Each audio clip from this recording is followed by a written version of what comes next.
Welcome to our weekly roundup of key economic and business developments in Sri Lanka. I'm Nishani Pigera, and here are this week's main stories. Second roundtable discussion with development agencies and private sector held. Indian Finance Minister in Sri Lanka. VAT to be increased, wealth tax to be introduced.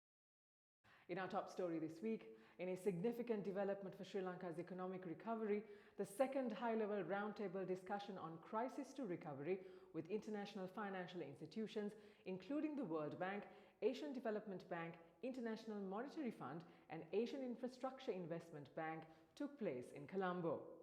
This event, following the December 2022 session, assessed the progress of the government's reform programs as well as transition from crisis recovery to sustainable growth.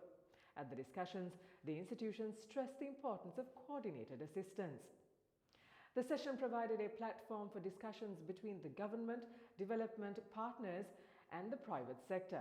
President Ranil Wickremesinghe expressed the government's commitment to collaborate with the private sector to attract investments and pursue green initiatives, aiming to position Sri Lanka as a regional logistics hub. The government also presented a clear framework and initiatives such as a presidential delivery unit, economic labs, and open days to improve delivery and communication.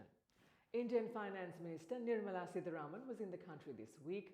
The minister delivered the keynote address at the NAM 200 organised by the Sri Lankan government to commemorate the 200th anniversary of the arrival of Indian origin Tamils to Sri Lanka. She was slated to meet President Ranil Wickremesinghe and Prime Minister Dinesh Gunawardena. She also inaugurated 2 State Bank of India branches in Trincomalee and Jaffna.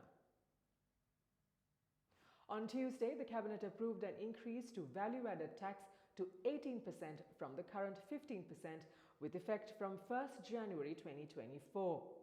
Cabinet spokesperson Minister Bandulu Gunawardena said, despite tax income increasing over 50% during the last 9 months, it has failed to reach IMF targets. Further, the new rate will also be applied to goods and services that were previously exempt. Moreover, State Minister of Finance Ranjit Siambalapitiya said that a property tax will come into effect from 2025, adding that it will be imposed only on individuals owning multiple properties after a thorough analysis.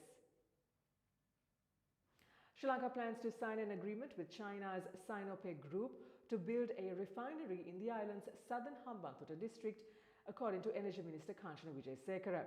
He added that the only other contender to the refinery project, Vital Singapore, had withdrawn. Sri Lanka's government is offering land in Hambantota to build the refinery. Sri Lanka State-Owned Enterprises Unit requested interest from local and international investors to divest Sri Lankan Airlines. It noted that an airline or other financial or non-financial investors could bid, subject to their strength and ability to raise funding. The deadline to submit bids to qualify investors is the 5th of December, while qualified investors should submit bids by February 2024. Sri Lanka expects the transaction to be completed by June next year. Sri Lanka's official headline inflation accelerated to 1.5% in October on a year-on-year basis from 1.3% a month ago. Food inflation continued for the 4th consecutive month, remaining unchanged from a month earlier.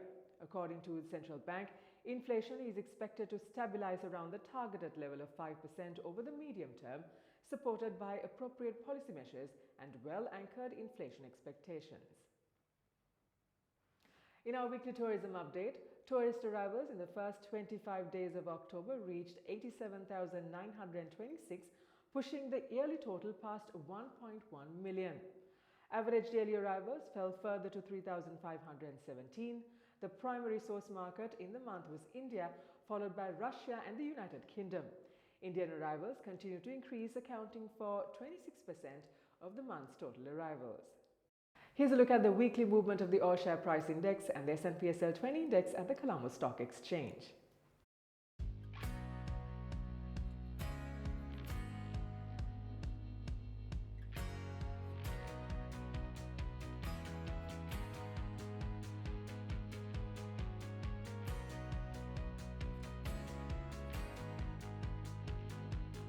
At the Treasury bill auction held on Wednesday, yields on 91-day maturities contracted.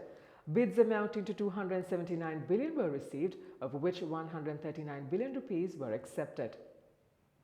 The Sri Lankan rupee was steady against the dollar this week, with the central bank's indicative mid-spot rate ranging around 327 rupees. And with that, we wind up for this week. Do subscribe to our YouTube channel at the link below for more updates on economic and business developments in Sri Lanka. Until we see you again next week, thank you for watching. Stay safe.